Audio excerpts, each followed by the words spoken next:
She spoke perfect English until they questioned her intelligence. Then she spoke perfect French. You need to speak slower.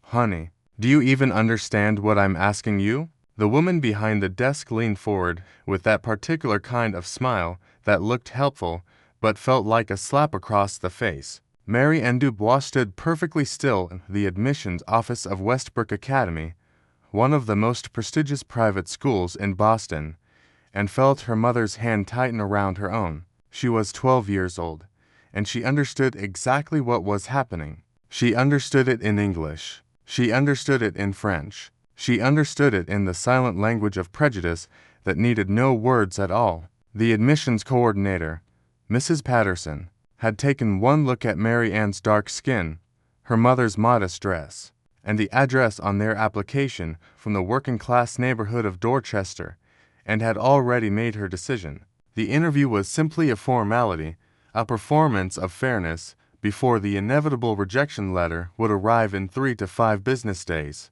Mary Ann's mother, Celeste, had worked double shifts at the hospital for 3 years to save money for this opportunity. She had scrubbed floors, emptied bedpans, and smiled through exhaustion because she believed in the power of education. Back in Haiti, Celeste had been a teacher of literature. She had read Victor Hugo in the original French and had taught Shakespeare to classrooms full of eager students. But when she came to America with her husband and young daughter, her degrees meant nothing. Her accent meant everything. So she took the jobs that were offered and kept her dreams alive through her daughter. Mary Ann had earned the highest scores in her district on the entrance examination. Her essays had been described by the testing committee as remarkably sophisticated and demonstrating unusual intellectual maturity. But now, sitting in this office with its mahogany furniture and photographs of smiling white faces on every wall, none of that seemed to matter. Mrs. Patterson shuffled some papers and glanced at her computer screen with an expression of barely concealed impatience. I see here that you attended Jefferson Middle School. That's a public school, isn't it? I'm just wondering if you're going to be able to keep up with our curriculum. Our students come from very rigorous academic backgrounds. She said, rigorous the way someone might describe a mountain too high for certain people to climb. Mary Ann wanted to respond, wanted to tell this woman about the books she had read, about the languages she spoke, about the mathematical concepts she had taught herself from library books because her school didn't offer advanced courses. But something held her back. Her grandmother had always told her that a wise person doesn't show all their cards at once. A wise person waits and watches and lets others reveal themselves first. So Mary Ann simply nodded and said, "Yes, ma'am, I understand." Mrs. Patterson's eyebrows rose slightly, as if surprised that Mary Ann could form a complete sentence, and Mary Ann felt that familiar burning in her chest that she had learned to swallow down like bitter medicine. The interview continued with questions that felt more like accusations. Where did her father work? Did anyone in her family have a college degree? Could she really afford the tuition? Or was she expecting financial aid to cover everything? Celeste answered each question with dignity, her voice steady even as her accent became more pronounced under stress. Mary Ann watched Mrs. Patterson's face tighten with each accented syllable, watched the woman mentally checking boxes that would justify the rejection. When the interview finally ended, Mrs. Patterson stood up and offered her hand with that same false smile. "We'll be in touch. We have many qualified applicants this year. You understand. Very competitive." They understood. They understood perfectly. Walking out through the marble hallways, past the trophy cases and the portraits of distinguished alumni, Mary Ann made herself a promise. She would get into this school, not because she needed their approval, but because she would never let anyone else's small thinking determine the size of her future. The rejection letter arrived exactly 5 business days later, just as Mary Ann had predicted. "We regret to inform you that despite your many qualifications, we are unable to offer you admission at this time." There was a paragraph about the exceptional applicant pool and a sentence about encouraging her to apply again in the future. Mary Ann read it once, folded it carefully, and placed it in a drawer where she kept important things. Her mother cried that night, thinking Mary Ann was asleep, but Mary Ann heard every sob through the thin walls of their apartment. She heard her mother whisper prayers in French, heard her father's voice trying to offer comfort, heard the weight of broken dreams settling over their small home like dust. But Mary Ann did not cry. Instead, she sat at her desk and opened her laptop to research the appeals process. Every private school in Massachusetts was required to have one. She had 2 weeks to submit additional materials. What Mrs. Patterson did not know, what the rejection letter did not account for, was that Mary Ann had a secret weapon. His name was Dr. Henry Marquand, and he was one of the most respected neurosurgeons in Boston. He was also her godfather. Years ago, when Celeste first arrived in America, she had worked as a housekeeper for the Marquand family while studying for her nursing assistant certification. Dr. Marquand and his wife had treated her with kindness when kindness was rare. They had helped with immigration paperwork, had written recommendation letters, had become family in all the ways that mattered. When Mary Ann was born, Dr. Marquand had held her in his arms and promised Celeste that this child would have every opportunity that America could offer. He had kept that promise quietly over the years, paying for Mary Ann's piano lessons, her summer math camps, her tutoring in Latin and Greek, not because Celeste asked, but because he believed in her daughter's potential with a faith that bordered on certainty. Dr. Marquand made one phone call to the chairman of Westbrook Academy's board of trustees. They had attended Harvard Medical School together. They played golf at the same country club. The next week, Mary Ann received a letter inviting her to a special reconsideration interview with the head of school herself, Dr. Elizabeth Warren Hughes. Celeste was nervous, but Mary Ann felt calm. She had been preparing for this moment her entire life. She wore a simple blue dress that her mother had stayed up late to iron perfectly. She carried a portfolio of her academic work, her creative writing, her mathematical proofs, and she walked into that second interview with her head held high and her grandmother's voice echoing in her memory. "Show them who you are, my darling. All of who you are." Dr. Warren Hughes was a tall woman with silver hair and sharp eyes that missed nothing. Unlike Mrs. Patterson, she did not smile falsely or speak slowly. She simply looked at Mary Ann for a long moment and said, "Your test scores are exceptional. Your essays are extraordinary. Mrs. Patterson's notes indicate concerns about your ability to adapt to our academic environment. I'd like to understand why there's such a disconnect." This was the moment. Mary Ann took a breath and chose her words carefully. "I believe Mrs. Patterson had difficulty seeing past certain assumptions she made when I walked into her office. I don't blame her for that. We all carry biases we don't recognize. But I would ask you to judge me by my work, by my words, by my mind, and not by the neighborhood where I live or the color of my skin." The room went very quiet. Celeste gripped her purse so tightly her knuckles went pale. But Dr. Warren Hughes did something unexpected. She laughed, not cruelly, but with what seemed like genuine delight. "Mrs. Dubois," she said, turning to Celeste, "your daughter just said something that most adults would be too afraid to say in this room. I think we need to talk about curriculum placement." What happened next would become a story that Mary Ann would tell for the rest of her life.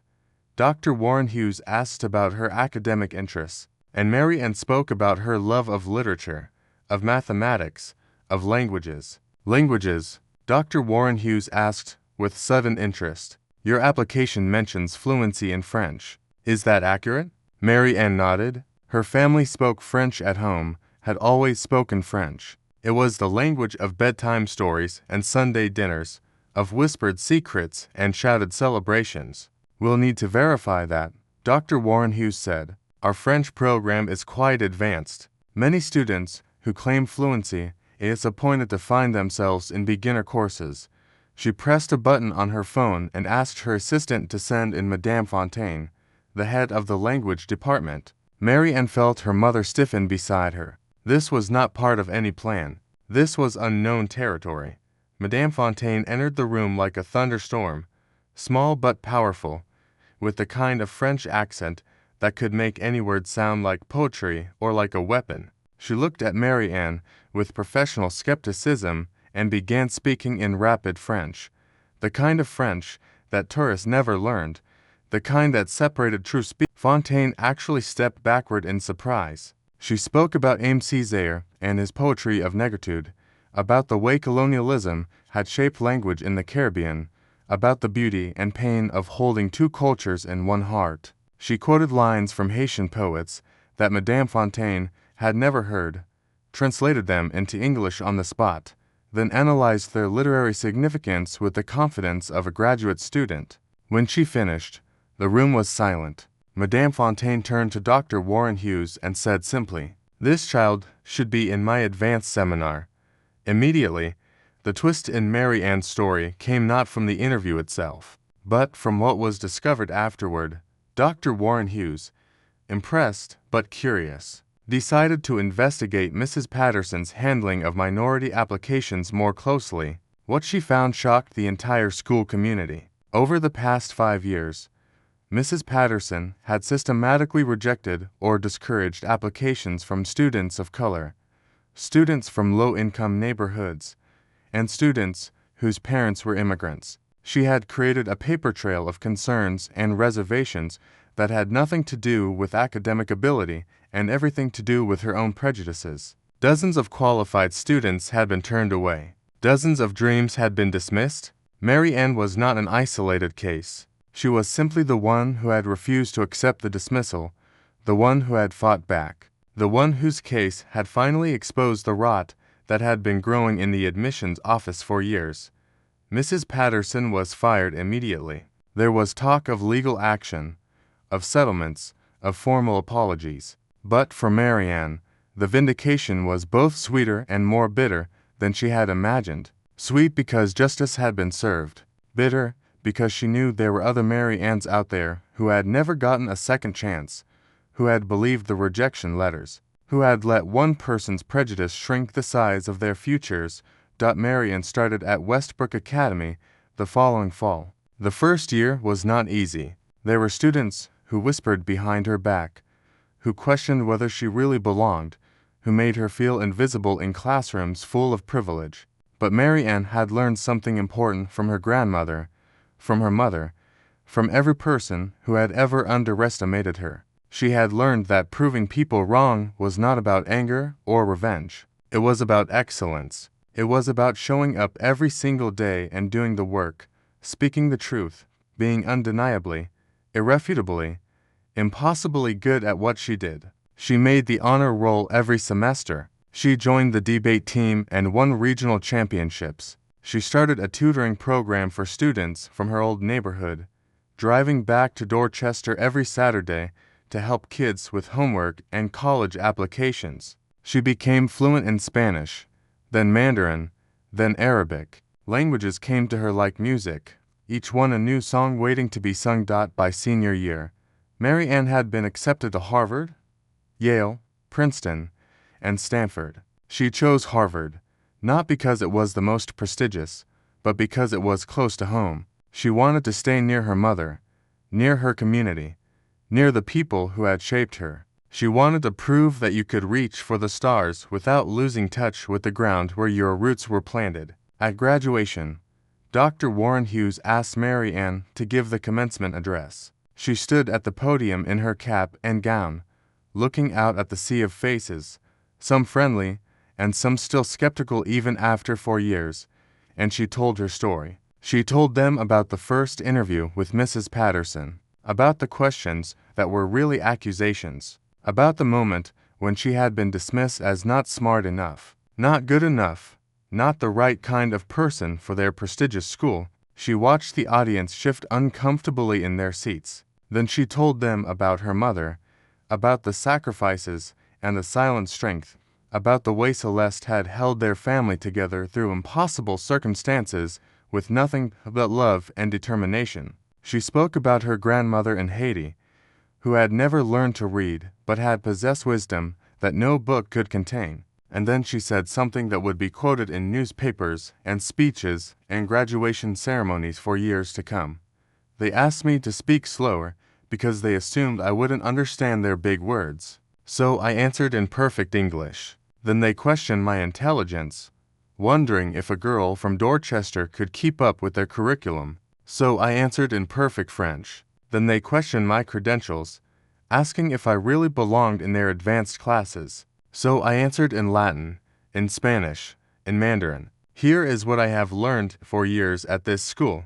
Some people will always try to make you smaller than you are. They will question your intelligence, your credentials, your right to occupy spaces they believe were made only for them. You cannot stop them from asking those questions, but you can answer them, not with anger, not with arguments, but with excellence so undeniable that the questions become irrelevant. That is the best revenge. That is the only revenge worth seeking. The standing ovation lasted 3 full minutes. Mary Ann saw her mother crying in the front row, saw Dr. Mark Hand wiping his eyes, saw even the most skeptical faces softened by her words.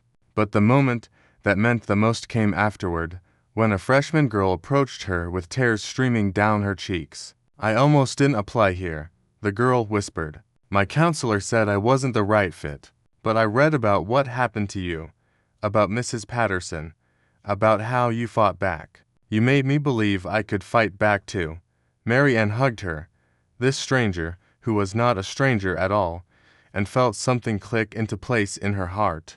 This was why the struggle mattered. Not for personal glory, not for proving individuals wrong, but for opening doors that had been closed for too long. Every barrier she broke down made it easier for the next person to walk through. Every assumption she shattered made it harder for that assumption to survive in the minds of others. Years later, Mary Ann Dubois would become Dr. Mary Ann Dubois, professor of comparative literature at Harvard University, author of 6 books, translator of poetry from a dozen languages, and founder of a scholarship program that had sent hundreds of students from underserved communities to prestigious universities. She never forgot where she came from. She never stopped fighting for those who were dismissed before they had a chance to show what they could do. And whenever someone underestimated her, whenever she walked into a room and felt those familiar assumptions settling around her like fog, she smiled to herself and remembered her grandmother's words.